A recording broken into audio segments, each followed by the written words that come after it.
नमस्कार मित्रों, अटल अनुसंधान एकेडमी में आप सभी का हार्दिक स्वागत है। मित्रों, पिछली क्लास में आपने भारतीय संविधान के अंतर्गत भारत के महान्यायवादी एवं राज्य के महाधिवक्ता के बारे में तुलनात्मक अध्ययन किया था।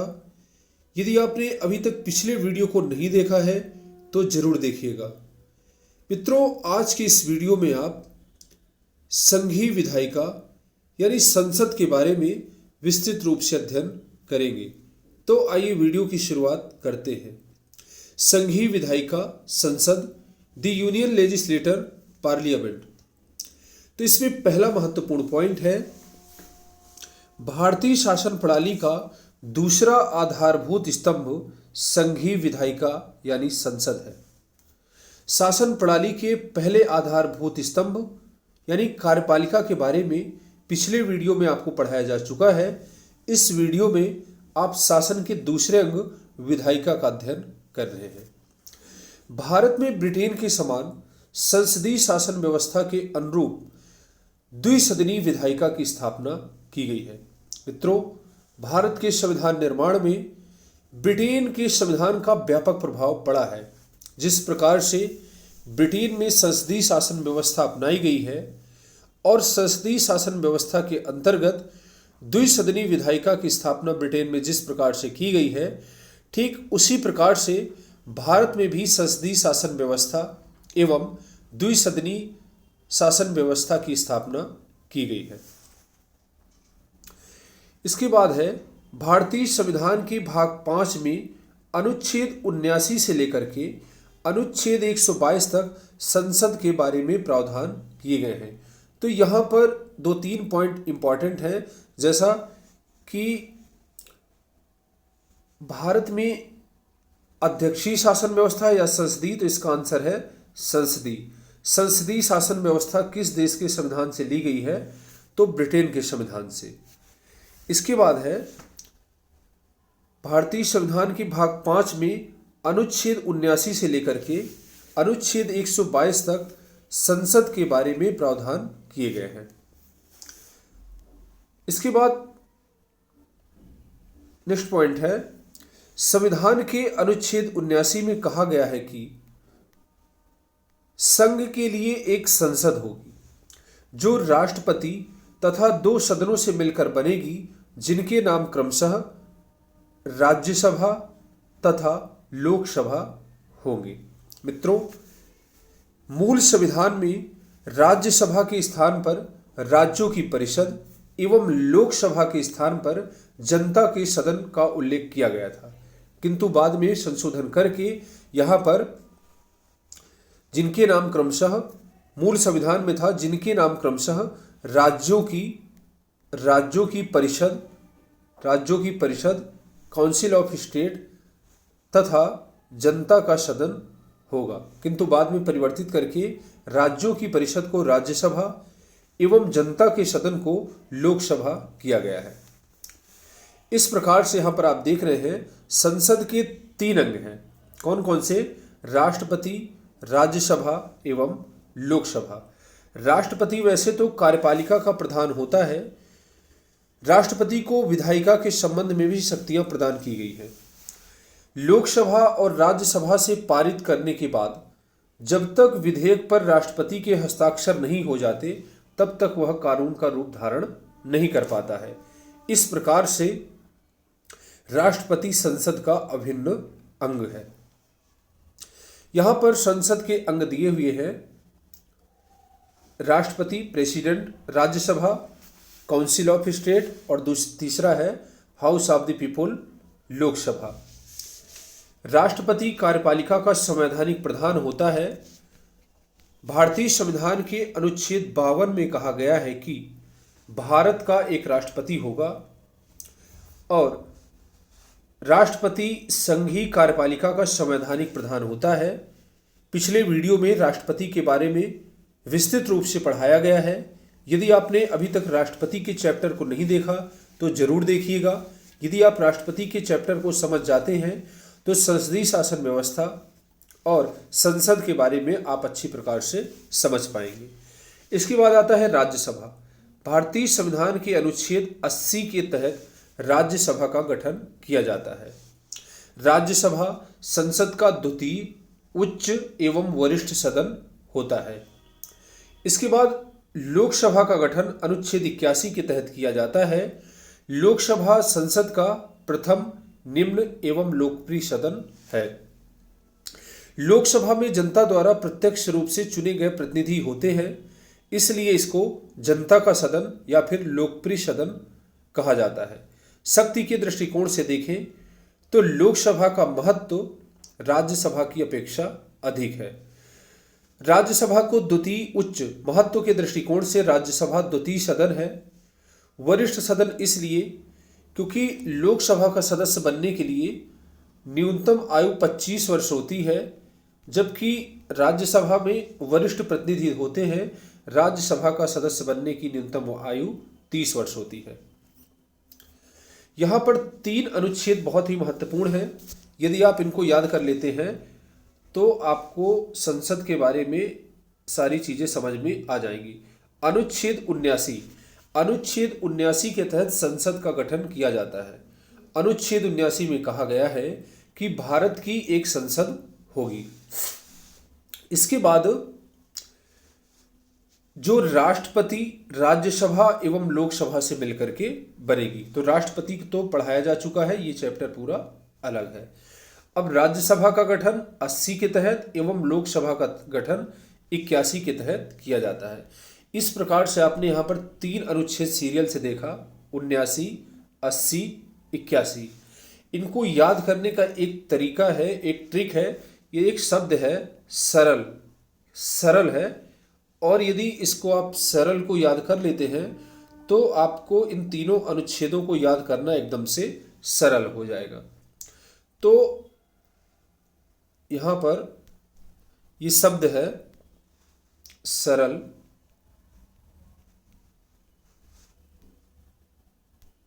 सा से होता है संसद। अनुच्छेद 79 के तहत संसद का गठन किया जाता है। र का मतलब है राज्यसभा। अनुच्छेद 80 के तहत राज्यसभा का गठन किया जाता है। और ल का मतलब है लोकसभा। अनुच्छेद 81 के तहत लोकसभा का गठन किया जाता है। इस प्रकार से तीनों अनुच्छेद आपको सीरियल से याद हो जाएंगे। तो ये था संसद का सामान्य परिचय। अब संसद से संबंधित कुछ महत्वपूर्ण अनुच्छेद हैं जिनको हम एक नज़र में देखेंगे। संसद से संबंधित महत्वपूर्ण अनुच्छेद एक नज़र में, एक तरफ अनुच्छेद है, दूसरी तरफ अनुच्छेद से संबंधित विषय वस्तु दी गई है। अनुच्छेद 79 के तहत संसद का गठन किया जाता है।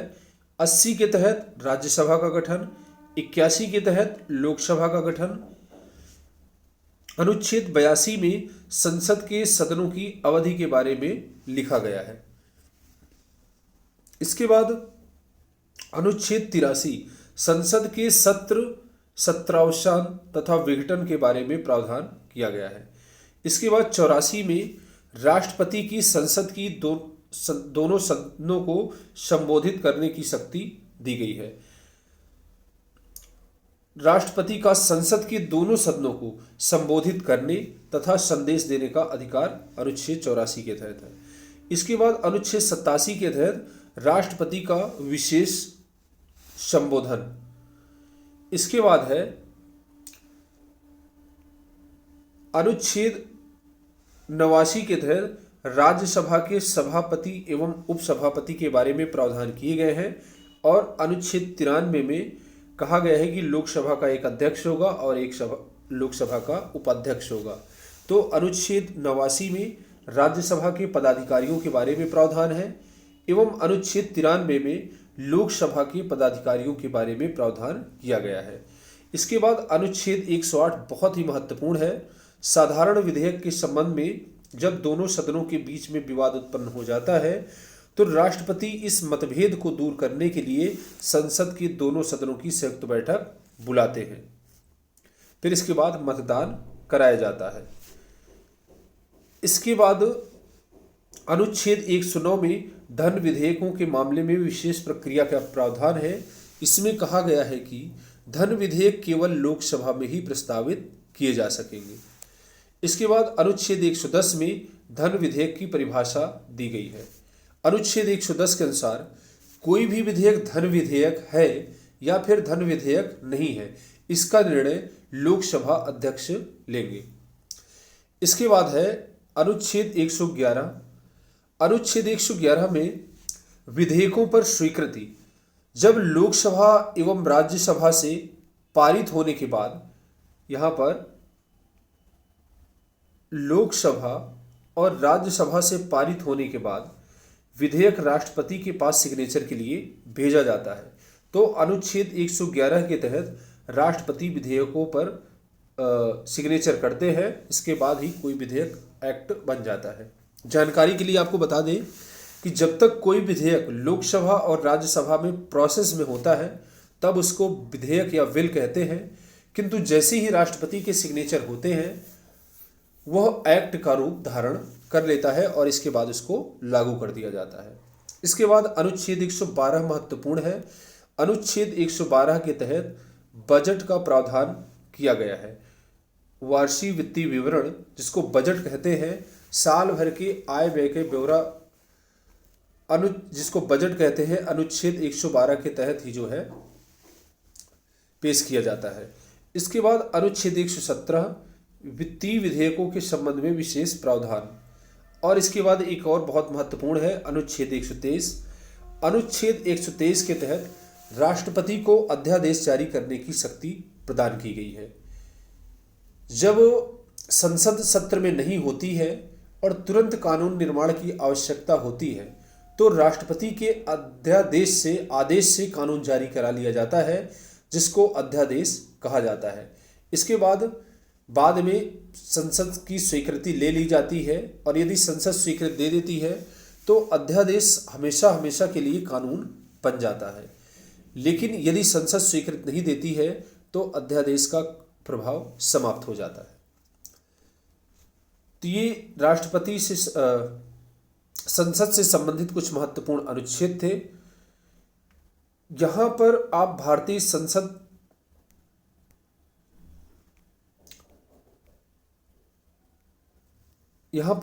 संसद का एक डायग्राम दिया हुआ है, इसको आप समझेंगे। यहां पर संसद है। भारतीय संसद के 3 अंग है, लोकसभा, राज्यसभा एवं राष्ट्रपति। लोकसभा, राज्यसभा एवं राष्ट्रपति। लोकसभा में 2 तरह के सदस्य होते हैं। लोकसभा में अधिकतम 552 सदस्य हो सकते हैं। कितने? अधिकतम 552 सदस्य हो सकते हैं, जिसमें 2 प्रकार के सदस्य होंगे, एक निर्वाचित और दूसरे मनोनीत। मनोनीत 2 सदस्य राष्ट्रपति द्वारा अभी तक आंग्ल भारतीय सदस्यों की नियुक्ति राष्ट्रपति द्वारा लोकसभा में की जाती थी। अगर निर्वाचित की बात करें तो 530 सदस्य राज्यों से एवं 20 सदस्य केंद्र शासित प्रदेशों से निर्वाचित हो सकते हैं अधिकतम। वास्तविक सदस्य संख्या की यदि बात करें तो लोकसभा की वास्तविक सदस्य संख्या 545 है, जिसमें निर्वाचित सदस्य और मनोनीत 2 तरह के सदस्य होते हैं। मनोनीत में 2 आंग्ल भारतीय सदस्य होते हैं जो राष्ट्रपति द्वारा मनोनीत किए जाते हैं। इसके बाद निर्वाचित सदस्यों में से राज्यों से 524 एवं केंद्र शासित प्रदेशों से 19 सदस्य निर्वाचित किए जाते हैं। यहाँ पर नोट करके एक महत्वपूर्ण बात ध्यान देने योग्य है। आंग्ल भारतीय सदस्यों के मनोनयन की व्यवस्था संविधान लागू होने से लेकर के 70 साल तक के लिए यह व्यवस्था की गई थी, किंतु 25 जनवरी 2020 को 70 साल पूरे हो गए थे। इसके बाद आंग्ल भारतीय समुदाय के प्रतिनिधित्व की व्यवस्था को समाप्त कर दिया गया है। हमेशा इसको 10-10 साल के संविधान लागू होने से लेकर के 70 साल तक के लिए यह व्यवस्था की गई थी, किंतु यहाँ पर 2019 में 104 नंबर का संविधान संशोधन किया गया। संविधान संशोधन किया गया। उसमें आंग्ल भारतीय सदस्यों के मनोनयन की व्यवस्था को आगे नहीं बढ़ाया गया है। इस प्रकार से अब 2 आंग्ल भारतीय सदस्यों के मनोनयन की व्यवस्था को समाप्त कर दिया गया है।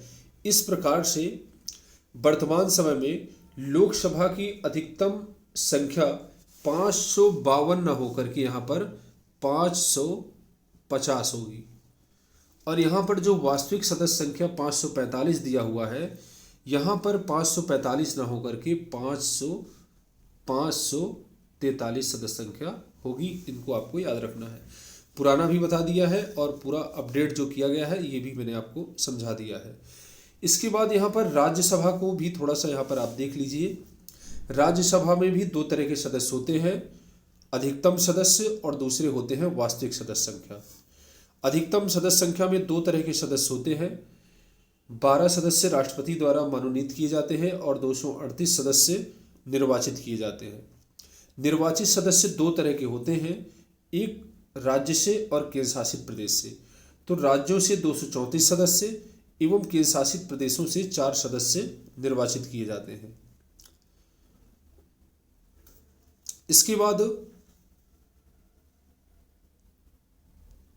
वास्तविक सदस्य संख्या की यदि बात करें तो वास्तविक सदस्य संख्या 245 है, जिसमें 12 सदस्य राष्ट्रपति द्वारा मनोनीत किए जाते हैं और 233 सदस्य राज्यों एवं केंद्र शासित प्रदेशों द्वारा निर्वाचित होते हैं, जिनमें 225 सदस्य राज्यों से एवं 8 सदस्य केंद्र शासित प्रदेशों से निर्वाचित होते हैं।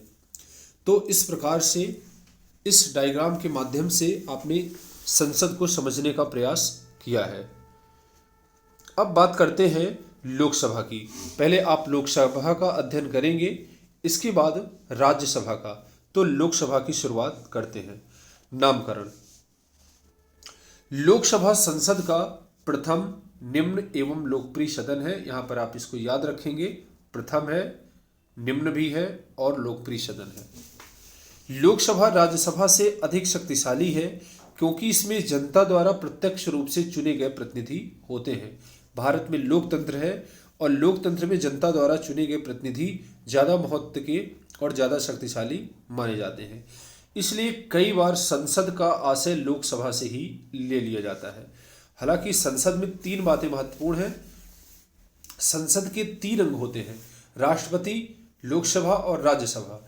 लेकिन महत्व के दृष्टिकोण से लोकसभा इतने महत्व का है कि कई बार संसद का मतलब लोकसभा से ही ले लिया जाता है।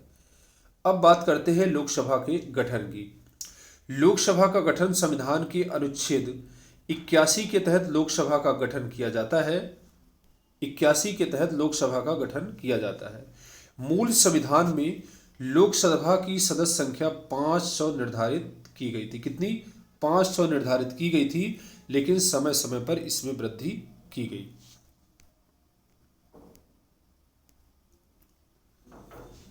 सातवें संविधान संशोधन अधिनियम 1956 द्वारा राज्यों का पुनर्गठन करते हुए लोकसभा की अधिकतम सदस्य संख्या 525 निर्धारित की गई। कितनी? 525। इसके बाद पुनः 31वें संविधान संशोधन अधिनियम 1974 के द्वारा लोकसभा की अधिकतम सदस्य संख्या 525 से बढ़ा करके 545 कर दी गई। अब यहाँ पर आप देख रहे थे, पहले 500 थी, फिर 525 हो गई और इसके बाद 545 कर दी गई। इसके बाद फिर इसमें संशोधन किया गया और यहाँ पर आप देख रहे हैं गोवा दमन दीव पुनर्गठन अधिनियम 1987 द्वारा लोकसभा की अधिकतम सदस्य संख्या 552 निश्चित की गई। कितनी?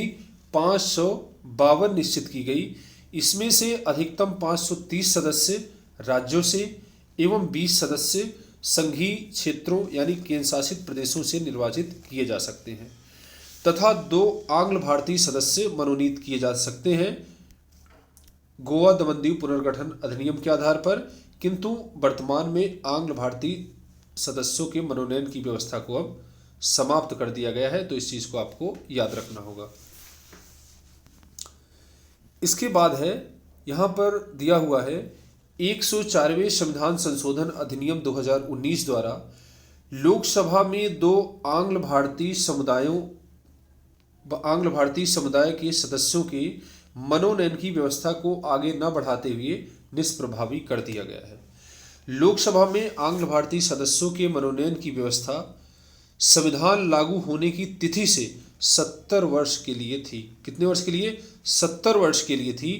25 जनवरी 2020 को आरक्षण की अवधि समाप्त हो गई थी और सरकार ने इसको आगे बढ़ाया भी नहीं।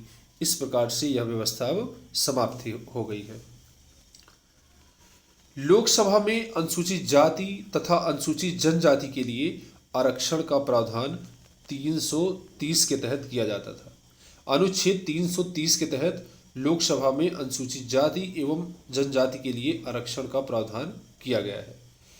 एक महत्वपूर्ण बात है, आंग्ल भारतीय समुदाय के सदस्यों के मनोनयन की जो व्यवस्था थी अनुच्छेद 331 में थी। ठीक है, अनुच्छेद 331 में थी। वर्तमान समय में लोकसभा में अनुसूचित जाति के 84 तथा अनुसूचित जनजाति के लिए 47 सीटें आरक्षित की गई हैं। ओबीसी के लिए यहाँ पर सीटें आरक्षित नहीं है। इसके बाद 104वें संविधान संशोधन अधिनियम 2019 के द्वारा लोकसभा में अनुसूचित जाति तथा अनुसूचित जनजाति के आरक्षण संबंधी प्रावधान को 2030 तक के लिए बढ़ा दिया गया है। मित्रों, लोकसभा या फिर राज्यसभा में अनुसूचित जातियों एवं अनुसूचित जनजातियों के लिए आरक्षण संबंधी जो प्रावधान किए गए हैं यह 10 साल के लिए थे। संविधान लागू होने के बाद 10 साल तक के लिए यह प्रावधान किए गए थे, किंतु राजनीतिक कारणों से समय समय पर इनको बढ़ाया जाता रहा है। 2019 में 104वां संविधान संशोधन करके एक बार फिर से इसको 2030 तक के लिए बढ़ा दिया गया है। संविधान में यह व्यवस्था की गई है कि प्रत्येक 10 वर्ष पश्चात होने वाली जनगणना के बाद परिसीमन आयोग लोकसभा में राज्य व संघ राज्य क्षेत्रों के प्रतिनिधियों की सदस्य संख्या निर्धारित करेगा। संविधान की इस व्यवस्था के अंतर्गत 1971 की जनगणना के आधार पर लोकसभा के निर्वाचित सदस्यों की संख्या 543 निश्चित की गई थी। किस जनगणना के आधार पर? 1971 की जनगणना के आधार पर। आपसे प्रश्न पूछा जा सकता है कि वर्तमान में जो लोकसभा की सदस्य संख्या है किस जनगणना के आधार पर निर्धारित की गई है? तो इसका आंसर है 1971 की जनगणना के आधार पर। इसके बाद 84वें संविधान संशोधन अधिनियम 2001 द्वारा यह प्रावधान किया गया है कि 2026 तक निर्वाचन क्षेत्र वही रहेंगे जो 1971 की जनगणना के आधार पर तय किए गए। कब तक? 2026 तक निर्वाचन क्षेत्र वही रहेंगे जो 1971 की जनगणना के आधार पर निर्धारित किए गए। तो जिस राज्य को जितने सीटें दी गई हैं वो 2026 तक उतनी ही रहेंगी, किंतु एक राज्य के अंदर मतलब एक प्रांत के अंदर निर्वाचन क्षेत्रों को कम ज्यादा किया जा सकता है, किंतु सीटों की संख्या उतनी ही रहेगी। यहाँ पर लिखा भी हुआ है, किंतु लोकसभा में कुल स्थानों की संख्या और राज्यवार प्रतिनिधित्व को 2026 तक यथावत रखते हुए राज्यों में प्रादेशिक निर्वाचन क्षेत्रों का 2001 की जनगणना के आधार पर निर्धारण किया जा सकता है। तो यहां पर आप देख रहे हैं कि जिस राज्य में जितनी सीटें हैं उतनी ही रहेंगी। जैसे क्या है, उत्तर प्रदेश के लिए 80 सीटें निर्धारित हैं तो 80 सीटें ही रहेंगी, लेकिन 2001 की जनगणना के आधार पर किसी संसदीय क्षेत्र में कोई संसदीय क्षेत्र जोड़ा जा सकता है या फिर हटाया जा सकता है, किंतु टोटल संख्या 80 ही रहेगी। इसके बाद बात करते हैं सदस्यों का निर्वाचन। लोकसभा के सदस्यों का चुनाव जनता द्वारा प्रत्यक्ष रूप से वयस्क मताधिकार के आधार पर किया जाता है। प्रधानमंत्री श्री राजीव गांधी जी के कार्यकाल में 61वां संविधान संशोधन अधिनियम 1989 द्वारा मताधिकार की आयु 21 वर्ष से घटाकर के 18 वर्ष कर दी गई है। मित्रों, 1989 के पहले 21 साल की आयु जो प्राप्त कर चुके होते थे उनको ही लोकसभा में मतदान करने का अधिकार होता था, वयस्क माना जाता था। किंतु राजीव गांधी के कार्यकाल में 21 वर्ष से घटा करके अब वयस्क होने की आयु को 18 वर्ष कर दिया गया है। इसको आप याद रखेंगे, कई बार परीक्षाओं में यह प्रश्न पूछा जा चुका है।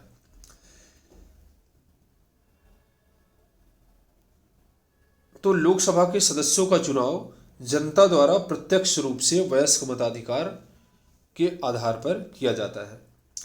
लोकसभा का सदस्य निर्वाचित होने के लिए यह आवश्यक है कि वह व्यक्ति भारत का नागरिक हो, वह 25 वर्ष की आयु पूरी कर चुका हो, वह निर्वाचन आयोग द्वारा प्राधिकृत व्यक्ति के समक्ष अनुसूची 3 में दिए गए प्रारूप के अनुसार शपथ लिया हो और इसके बाद है वह संसद द्वारा निर्धारित अन्य योग्यताएं पूरी करता हो।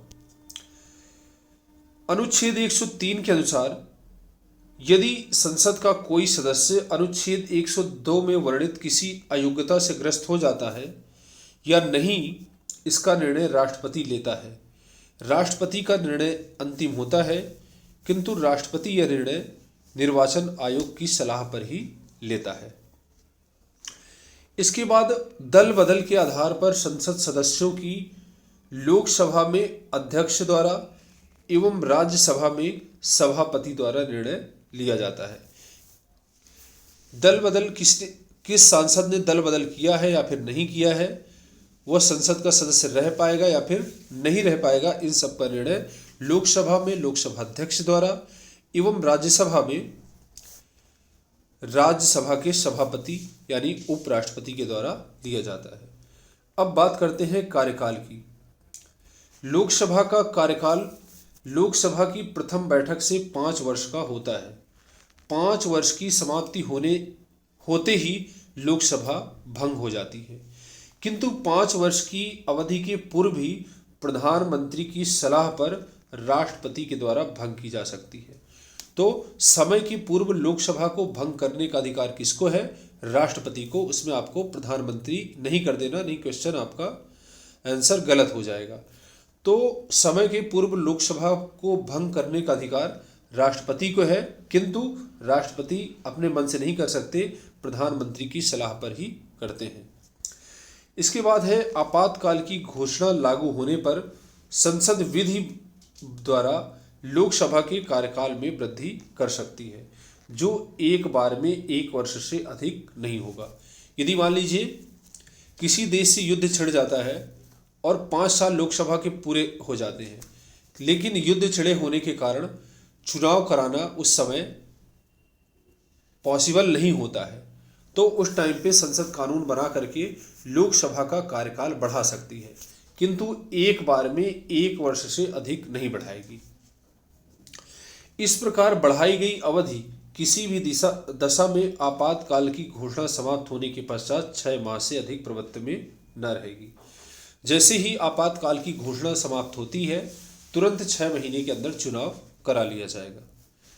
महत्वपूर्ण बात है, दूसरी आपातकालीन उद्घोषणा के कारण 5वीं लोकसभा का कार्यकाल 2 बार 1-1 वर्ष के लिए बढ़ाया गया था। 2 बार 1-1 वर्ष के लिए, यहाँ पर 18 मार्च 1976 से 18 मार्च 1977 तक यहाँ पर एक बार बढ़ाया गया। इसके बाद 18 मार्च 1977 से 18 मार्च 1978 तक फिर 1 वर्ष के लिए बढ़ाया गया था। 42वें संविधान संशोधन अधिनियम 1976 द्वारा लोकसभा का कार्यकाल 6 वर्ष कर दिया गया था। बहुत महत्वपूर्ण बात है, 42वें संविधान संशोधन अधिनियम 1976 द्वारा लोकसभा का कार्यकाल 6 वर्ष कर दिया गया था, किंतु 44वें संविधान संशोधन अधिनियम द्वारा पुनः इसको 5 वर्ष किया गया। इसके बाद आता है लोकसभा सदस्यों का शपथ ग्रहण। अनुच्छेद 99 के अनुसार प्रत्येक संसद सदस्य सदन में अपना पद ग्रहण करने के पूर्व राष्ट्रपति या उसके द्वारा नियुक्त किसी व्यक्ति के समक्ष तीसरी अनुसूची में दिए गए प्रारूप के अनुसार शपथ लेता है। तो राष्ट्रपति या फिर राष्ट्रपति द्वारा नियुक्त किसी व्यक्ति के सम्मुख इनको शपथ लेना पड़ता है। जब तक वह शपथ नहीं ले लेता है तब तक वह संसद का या फिर लोकसभा का सदस्य नहीं माना जाएगा।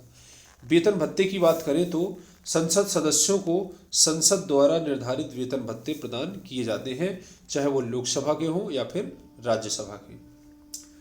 अधिवेशन। राष्ट्रपति वर्ष में कम से कम 2 बार लोकसभा का अधिवेशन बुलाता है। लोकसभा के एक सत्र की अंतिम बैठक एवं आगामी सत्र की प्रथम बैठक के बीच 6 माह से अधिक का अंतराल नहीं होना चाहिए। तो सामान्यतः लोकसभा की साल भर में कम से कम 2 बैठक होना बहुत ही जरूरी होता है और 2 बैठकों के बीच में जो अंतर होता है वह 6 माह से अधिक नहीं होना चाहिए। ये मान लीजिए 2 सत्र है, संसद का सत्र है एक, और ये मान लीजिए जिस डेट को समाप्त हो रहा है पहला सत्र, जिस डेट को, ये मान लीजिए 5 मार्च को यदि समाप्त हो रहा है तो अगला सत्र शुरू होने में ये 5 मार्च और यहाँ जो डेट है अगले सत्र शुरू होने की, उसके बीच में पहले सत्र के अंत एवं अगले सत्र की शुरुआत में 6 माह से अधिक का अंतर नहीं होना चाहिए। इस प्रकार से साल भर में 2 सत्र संसद द्वारा आयोजित किए जाते हैं। इसके बाद आता है गणपूर्ति, जिसको हम कोरम कहते हैं। लोकसभा का अधिवेशन बुलाने के लिए गणपूर्ति सदन की कुल सदस्य संख्या का 1/10 है। जब तक 1/10 सदस्य उपस्थित नहीं होंगे तब तक अधिवेशन नहीं बुलाया जाएगा। इसके बाद है वर्तमान समय में लोकसभा में गणपूर्ति के लिए आवश्यक सदस्यों की संख्या कितनी है?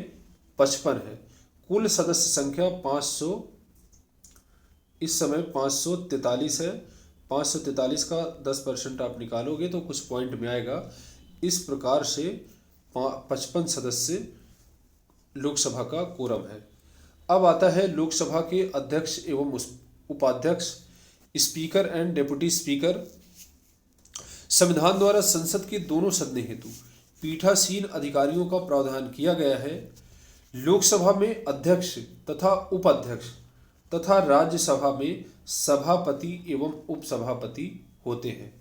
अनुच्छेद 93 के अनुसार लोकसभा अपने सदस्यों में से एक अध्यक्ष तथा एक उपाध्यक्ष का चुनाव करती है। अध्यक्ष और उपाध्यक्ष तब तक अपने पद पर बने रहते हैं जब तक कि वे लोकसभा के सदस्य यानी 5 साल तक होते हैं। इसके पूर्व भी वह स्वेच्छा से अपना त्यागपत्र दे सकते हैं। अध्यक्ष अपना त्यागपत्र उपाध्यक्ष को एवं उपाध्यक्ष अपना त्यागपत्र अध्यक्ष को सौंपता है। इसके अतिरिक्त लोकसभा के तत्कालीन समस्त सदस्यों द्वारा बहुमत से प्रस्ताव पारित करके समय के पूर्व भी इनको पद से हटाया जा सकता है, किंतु ऐसा संकल्प तब तक पारित नहीं किया जाएगा जब तक कि उस संकल्प को प्रस्तावित करने के अभिप्राय की सूचना कम से कम 14 दिन पूर्व अध्यक्ष या उपाध्यक्ष को न दे दी जाए। तो 14 दिन पहले से बता दिया जाता है कि आपके खिलाफ प्रस्ताव सदन में लाया जाएगा। इसके बाद है वर्तमान समय में लोकसभा अध्यक्ष को 4 लाख रुपए मासिक वेतन मिलता है। अब आता है अध्यक्ष के अधिकार एवं कार्य। वैसे तो लोकसभा अध्यक्ष के एक सदन के मुखिया के नाते अधिकार एवं कार्य बहुत अधिक मात्रा में है, किंतु इम्पॉर्टेंट कार्य, महत्वपूर्ण कार्य जो प्रतियोगी परीक्षाओं में पूछे जाते हैं उनको यहाँ पर रखने का प्रयास किया गया है। लोकसभा अध्यक्ष के अधिकार एवं कार्य। पहला है वह लोकसभा की बैठकों में अध्यक्ष का आसन ग्रहण करता है और सदन की कार्यवाही का संचालन करता है। वह सदन में शांति व्यवस्था बनाए रखने के लिए उत्तरदायी है। यदि कोई सदस्य कार्यवाही में बाधा डालता है तो उसको वह निलंबित भी कर सकता है। इसके बाद वह दल बदल के आधार पर सदस्यों की अयोग्यता संबंधित प्रश्नों का निर्णय लेता है और उसका निर्णय ही अंतिम रहता है। इसके बाद है वह लोकसभा तथा राज्यसभा के संयुक्त अधिवेशनों की अध्यक्षता करता है। यदि साधारण विधेयक के संबंध में दोनों सदनों के बीच मतभेद उत्पन्न हो जाता है तो अनुच्छेद 108 के तहत राष्ट्रपति संसद के दोनों सदनों की संयुक्त बैठक बुलाते हैं और इस बैठक की अध्यक्षता लोकसभा अध्यक्ष द्वारा ही की जाती है। इसके बाद कोई विधेयक धन विधेयक है अथवा नहीं, इसका निर्णय लोकसभा अध्यक्ष द्वारा ही लिया जाता है। इसके बाद है सामान्यतः तो वह मतदान में भाग नहीं लेता सामान्यतः वह मतदान में भाग नहीं लेता, किंतु किसी प्रश्न पर सदन में पक्ष और विपक्ष में बराबर मत आने की स्थिति में वह निर्णायक वोट कास्टिंग वोट देता है, जिसका प्रावधान अनुच्छेद 100 में किया गया है। संसद और राष्ट्रपति के बीच सारा पत्र व्यवहार अध्यक्ष ही करता है। इस प्रकार सदन तथा राष्ट्रपति के बीच विचार विनिमय का माध्यम है।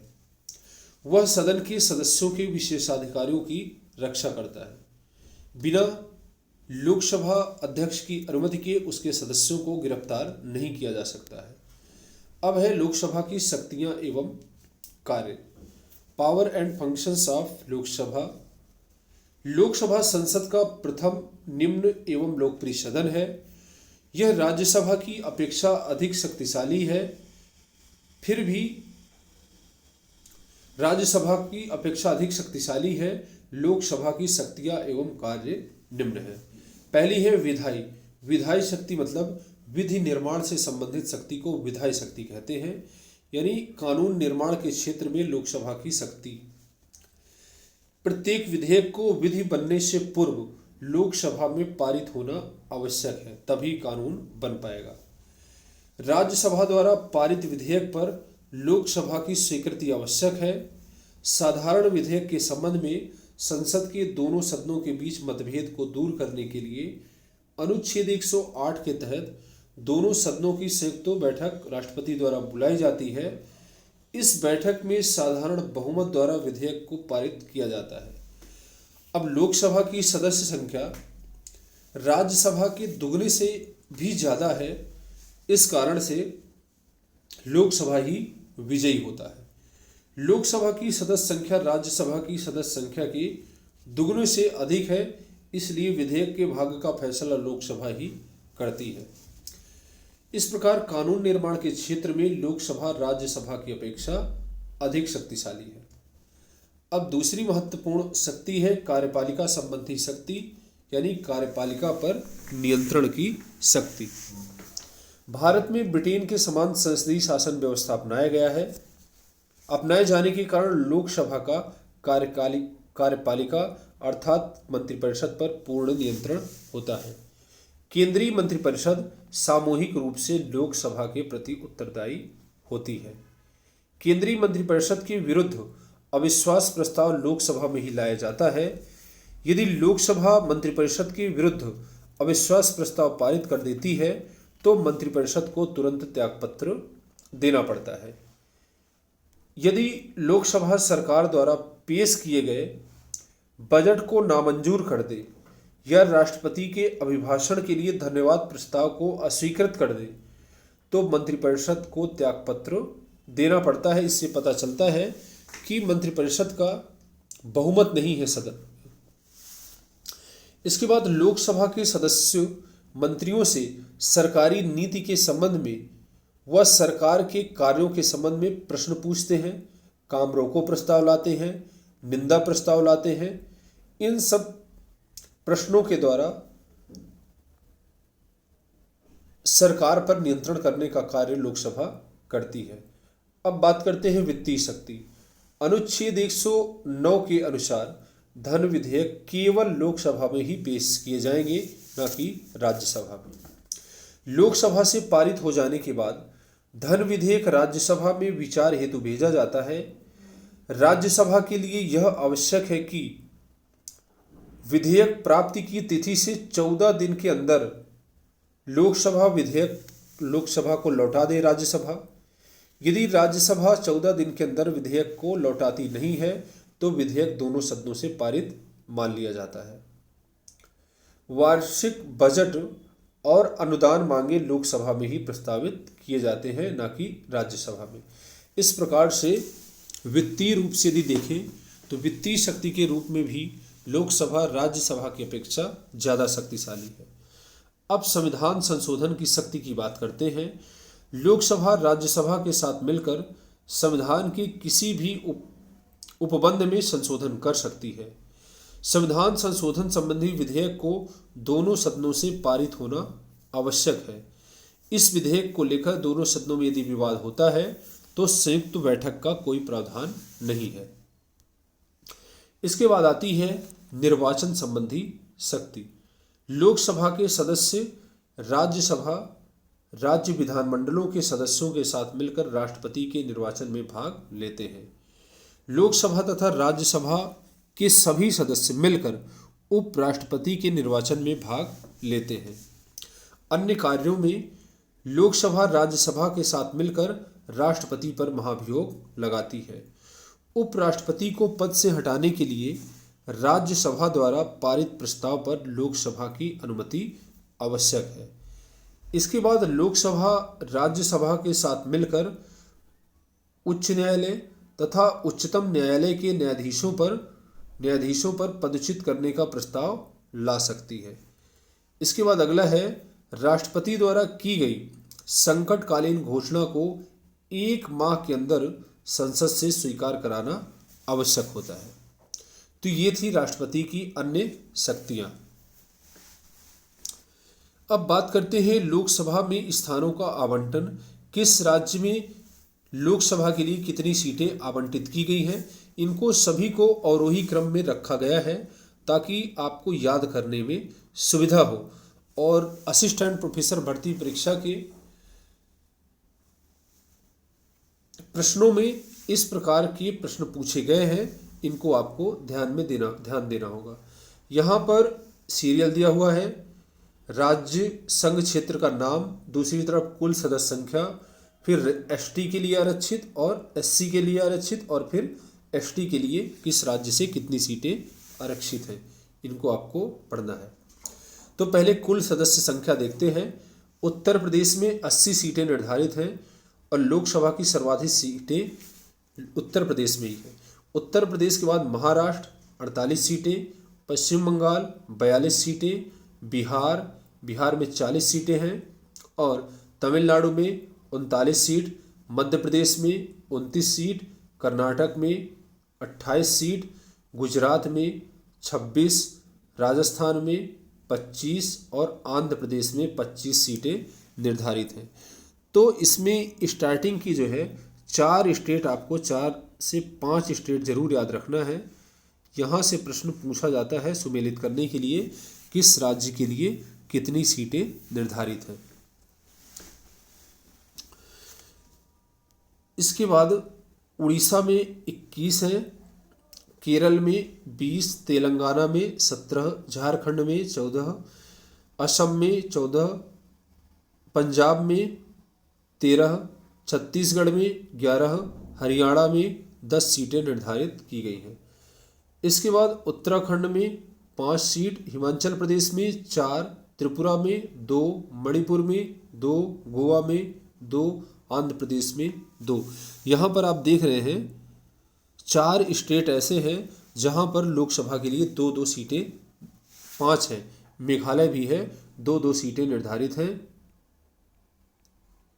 5 स्टेट हैं। इसके बाद आता है नागालैंड में 1, सिक्किम में 1 और मिजोरम में 1 सीट निर्धारित की गई है। इस प्रकार से यहाँ पर 28 राज्यों की सीटों का यहाँ पर आवंटन आपने देखा है। इसके बाद अगर केंद्र शासित प्रदेशों की बात करें तो संघीय क्षेत्र में 7 सीटें दिल्ली के लिए निर्धारित हैं लोकसभा के लिए, और 5 सीटें जम्मू कश्मीर, दादरा नगर हवेली और दमन दीव के लिए 2 सीट, चंडीगढ़ के लिए 1, अंडमान निकोबार के लिए 1, लद्दाख के लिए 1, पुदुचेरी के लिए 1 और लक्षद्वीप के लिए 1 सीट निर्धारित की गई है।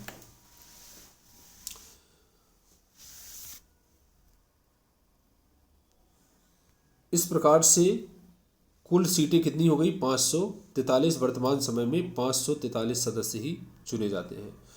अब बात करते हैं अनुसूचित जातियों के लिए। तो उत्तर प्रदेश में अनुसूचित जाति के लिए 17 सीटें निर्धारित हैं, जो किसी भी राज्य में सर्वाधिक है। महाराष्ट्र में अनुसूचित जाति के लिए 5, पश्चिम बंगाल में 10, बिहार में 6, तमिलनाडु में 7, मध्य प्रदेश में 4, कर्नाटक में 5, गुजरात में 2, राजस्थान में 4, आंध्र प्रदेश में 4, उड़ीसा में 3। उड़ीसा में कितनी है? 3 सीटें। इसके बाद केरल में 2, तेलंगाना में 3, झारखंड में 1, असम में 1, पंजाब में 4, छत्तीसगढ़ में 1, हरियाणा में 2 और उत्तराखंड में 1, हिमाचल प्रदेश में 1 सीट यहाँ पर लोकसभा के लिए निर्धारित की गई है। केंद्र शासित प्रदेशों में केवल दिल्ली ही एकमात्र केंद्र शासित प्रदेश है जहाँ पर अनुसूचित जाति के लिए सीटें आरक्षित है, यानी 1 सीट आरक्षित है। ये प्रश्न आपसे पूछा जा सकता है, किस केंद्र शासित प्रदेश में अनुसूचित जाति के लिए सीट आरक्षित रखी गई है, वह है दिल्ली। अब बात करते हैं अनुसूचित जनजाति के लिए। अनुसूचित जनजाति,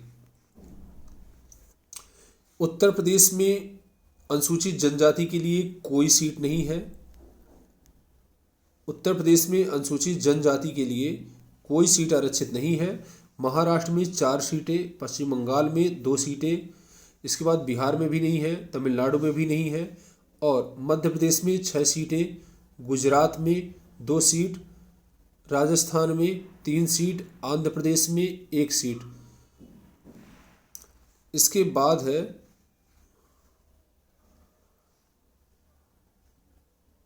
उड़ीसा में 5, केरल में 4, तेलंगाना में 2, झारखंड में 5, असम में 2, पंजाब में कोई सीट नहीं है अनुसूचित जनजाति के लिए। छत्तीसगढ़ में 4 सीटें अनुसूचित जनजाति के लिए निर्धारित की गई हैं। इसके बाद यहाँ पर त्रिपुरा में 1, मणिपुर में 1 सीट निर्धारित है और यहाँ पर गोवा में 1 सीट और अरुणाचल प्रदेश में 2 सीट निर्धारित की गई है। इसके बाद आपसे प्रश्न पूछा जा सकता है, कौन से ऐसे केंद्र शासित प्रदेश है जहाँ पर अनुसूचित जनजाति के लिए सीटें आरक्षित हैं। तो यहाँ पर एक है दादरा नगर हवेली एवं दमन दीव, यहाँ पर अनुसूचित जनजाति के लिए 1 सीट आरक्षित है। और दूसरा है लक्षद्वीप, लक्षद्वीप में भी अनुसूचित जनजाति के लिए 1 सीट आरक्षित है।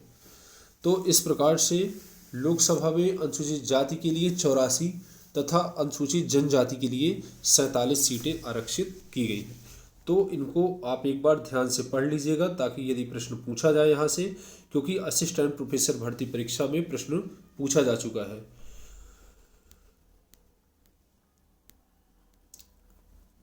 अब लोकसभा से संबंधित कुछ महत्वपूर्ण नोट है, उनको आप थोड़ा सा देखेंगे यहाँ पर। पहला है अनुच्छेद 331 के तहत राष्ट्रपति लोकसभा में 2 आंग्ल भारतीय समुदाय के सदस्यों को मनोनीत करते थे। अब ये पुरानी बात हो गई है, मनोनीत करते थे, लेकिन अब यह व्यवस्था समाप्त कर दी गई है। लोकसभा में अनुसूचित जातियों के लिए 84 तथा अनुसूचित जनजातियों के लिए 27 सीटें आरक्षित हैं। इसके बाद 102 संविधान संशोधन अधिनियम 2019 द्वारा लोकसभा में अनुसूचित जातियों, अनुसूचित जनजातियों के लिए आरक्षण संबंधी प्रावधान को 2030 तक के लिए बढ़ा दिया गया है।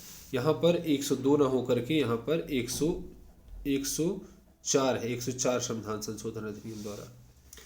इसके बाद प्रोटेम स्पीकर का कार्य लोकसभा में नवनिर्वाचित सदस्यों को शपथ दिलाना होता है। दोस्तों, जब लोकसभा का चुनाव होता है और नए सदस्यों को शपथ दिलाने के लिए एक वरिष्ठतम सदस्य को प्रोटेम स्पीकर के रूप में नियुक्त किया जाता है और प्रोटेम स्पीकर के द्वारा ही सभी सदस्यों को जो है शपथ दिलाई जाती है। इसके बाद जैसे ही स्पीकर का चुनाव हो जाता है, प्रोटेम स्पीकर का कार्य खत्म हो जाता है।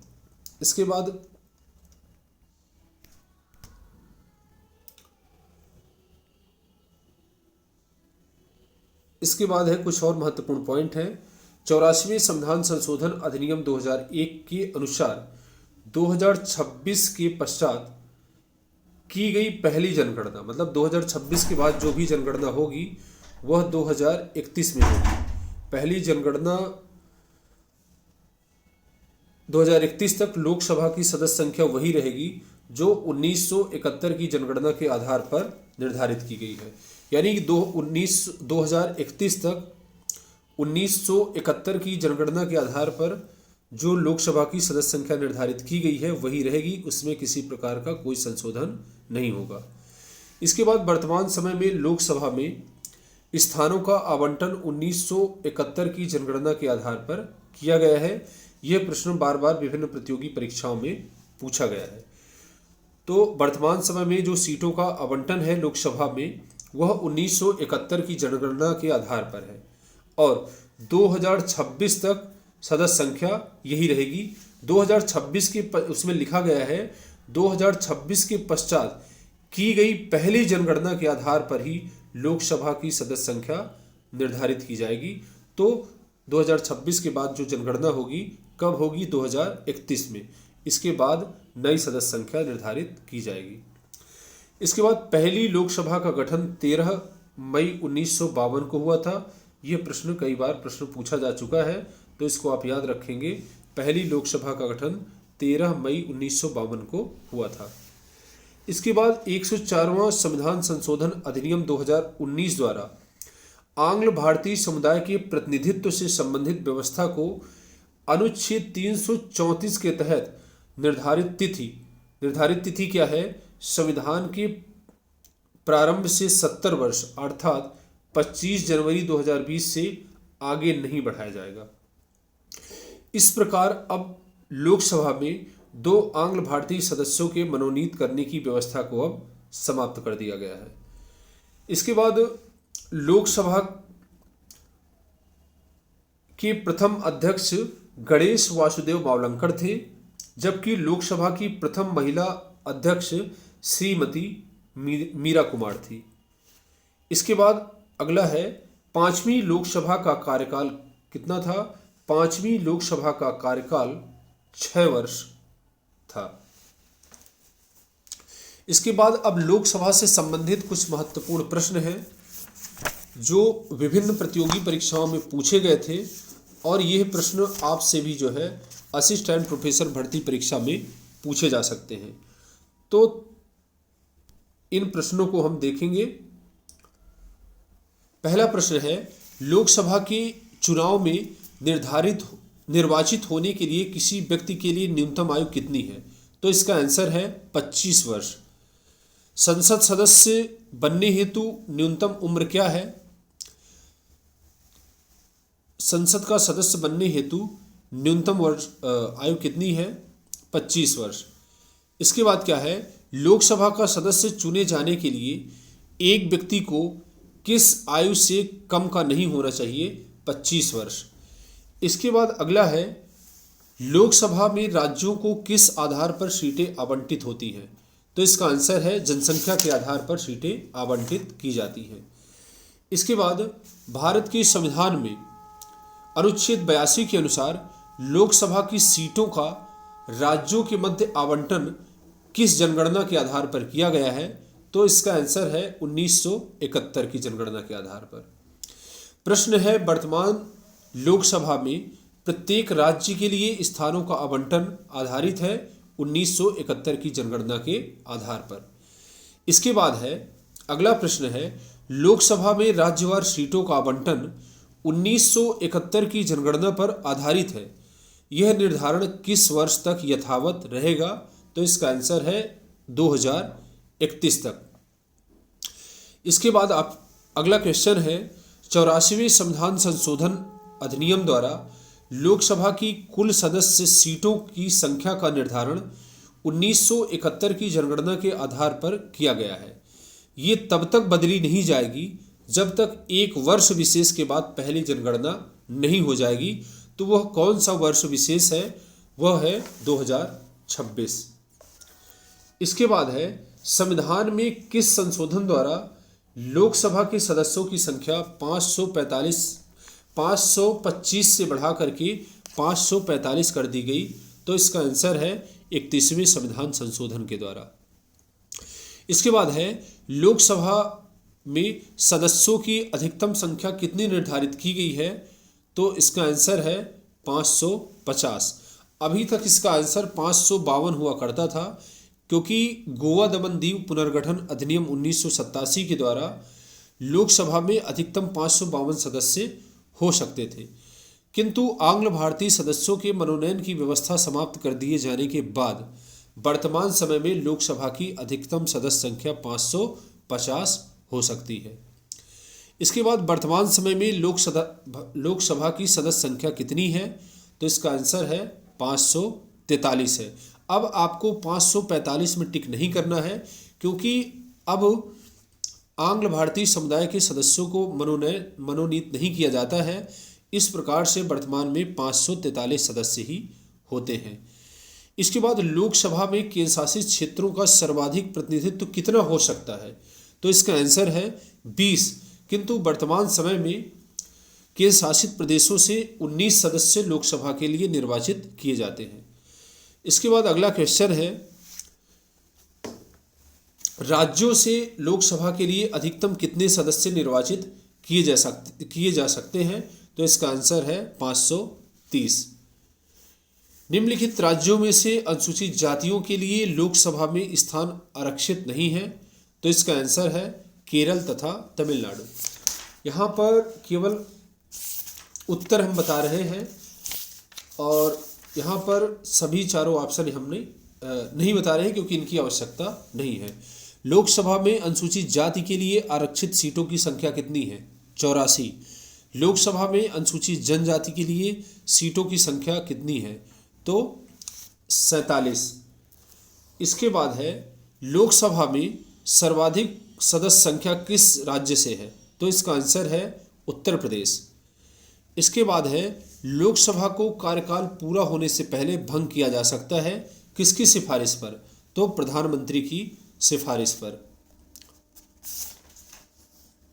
इसके बाद है, लोकसभा के सत्र बुलाने और अवसान करने का कार्य कौन करता है? तो इसका आंसर है राष्ट्रपति। लोकसभा की गणपूर्ति कितनी है? कुल सदस्य संख्या का 1/10।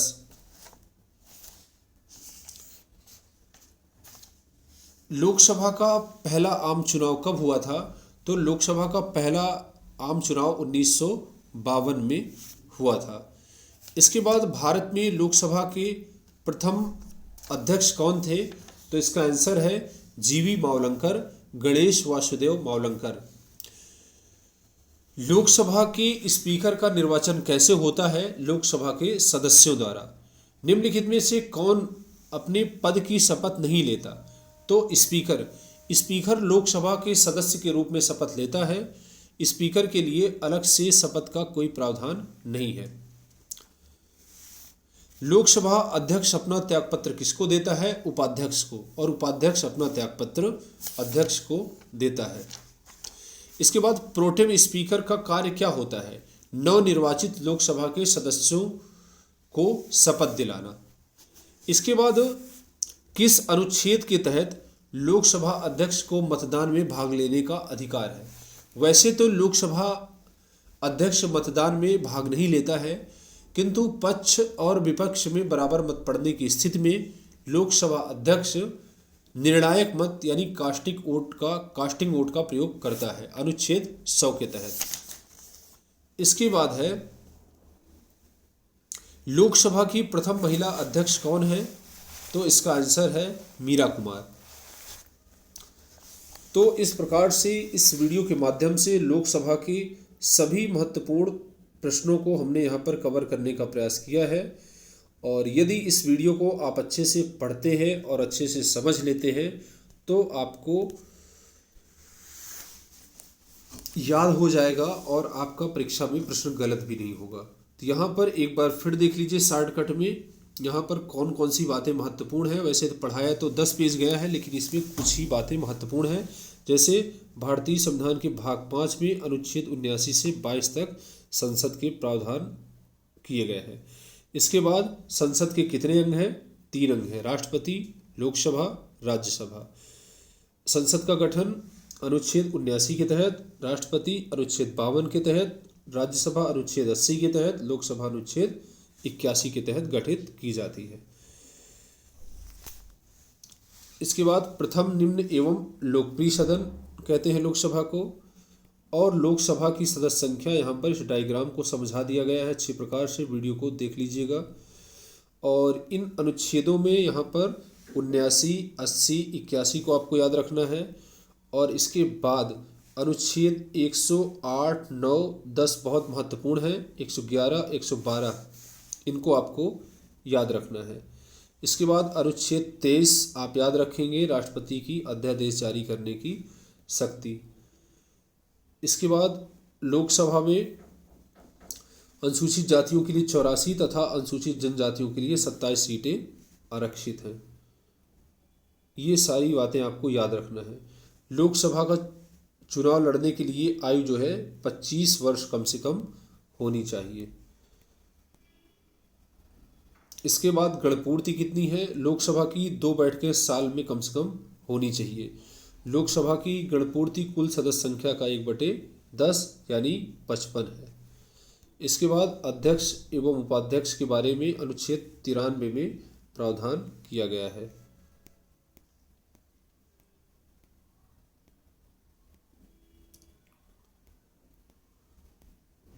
तो मित्रों, आज के लिए बस इतना ही। मिलते हैं नेक्स्ट वीडियो में। पूरा वीडियो देखने के लिए बहुत बहुत सा धन्यवाद। यदि वीडियो आपको अच्छा लगा हो तो वीडियो को लाइक करिए, चैनल को सब्सक्राइब करिए व अधिक से अधिक लोगों के बीच में शेयर करिए। धन्यवाद।